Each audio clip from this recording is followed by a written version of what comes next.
दोस्तों नमस्कार। समरावता कांड में नरेश मीणा पिछले 3 महीने से जेल की सलाखों में बंद हैं, जबकि उनकी जमानत पर सुनवाई 4 फरवरी को होनी थी, जो कि टल गई। अब 12 फरवरी को सुनवाई होगी। ऐसे में नरेश मीणा के समर्थकों में खुशी की लहर दौड़ गई है, लेकिन 11 फरवरी का दिन उनके लिए बहुत ही बड़ा और महत्वपूर्ण दिन होने वाला है। तो चलिए इस पूरे मामले को विस्तार से समझते हैं।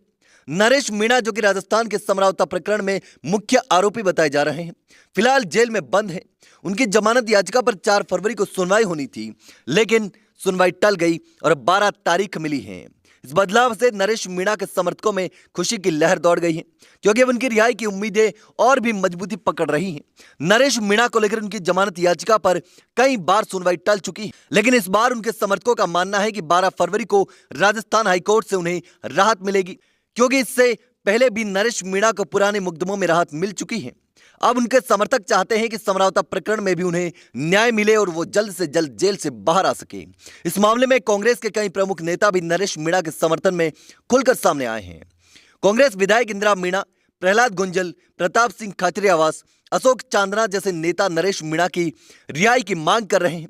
इन नेताओं का कहना है कि नरेश मीणा ने हमेशा किसानों और ग्रामीणों के मुद्दों को उठाया है और सरकार की नीतियों के खिलाफ आवाज को बुलंद किया है, जिसके चलते उनकी गिरफ्तारी की गई है। लेकिन मामले में उलझने वाली बात यह है कि समरावता प्रकरण का मुख्य आरोपी नरेश मीणा को माना जा रहा है और अदालत ने इस प्रकरण पर पहले उन्हें फटकार भी लगाई थी। पुलिस पर आरोप है कि उन्होंने ग्रामीणों के साथ मारपीट की और मामले में कई पुलिसकर्मी भी दोषी पाए गए। अब ग्रामीण ने एसडीएम अमित चौधरी और कलेक्टर सौम्या झा की गिरफ्तारी की भी मांग की है। उन्होंने इन दोनों अधिकारियों के खिलाफ मोर्चा खोल रखा है।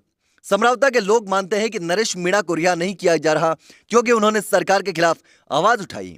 उनका मानना है कि सरकार अपनी गलतियों को छुपाने के लिए नरेश मीणा को फंसाने की साजिश रच रही है।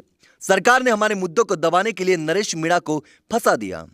अब वो डर रही है कि अगर नरेश मीणा को रिहा किया गया तो उनकी सच्चाई बाहर आ जाएगी। ये ग्रामीणों के आरोप हैं। अब इस मामले में सबसे बड़ा सवाल यही है कि क्या भजनलाल सरकार नरेश मीणा को रिहा करेगी या नहीं, क्योंकि कई बार उनकी जमानत याचिका खारिज की जा चुकी है और समर्थक मानते हैं कि सरकार नरेश मीणा के खिलाफ कोई बड़ा खेल कर रही है।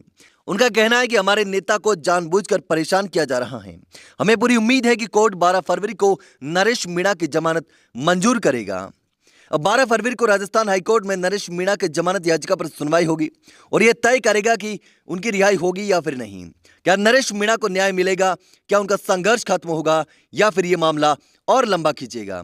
यह सवाल अब सबकी जुबान पर है। तो दोस्तों, क्या आपको लगता है कि नरेश मीणा की रिहाई मिलेगी? क्या यह मुद्दा सिर्फ राजनीतिक है, इसके पीछे कुछ और बड़ी साजिश है? दोस्तों, आपको क्या लगता है? मुझे कमेंट करके जरूर बताना।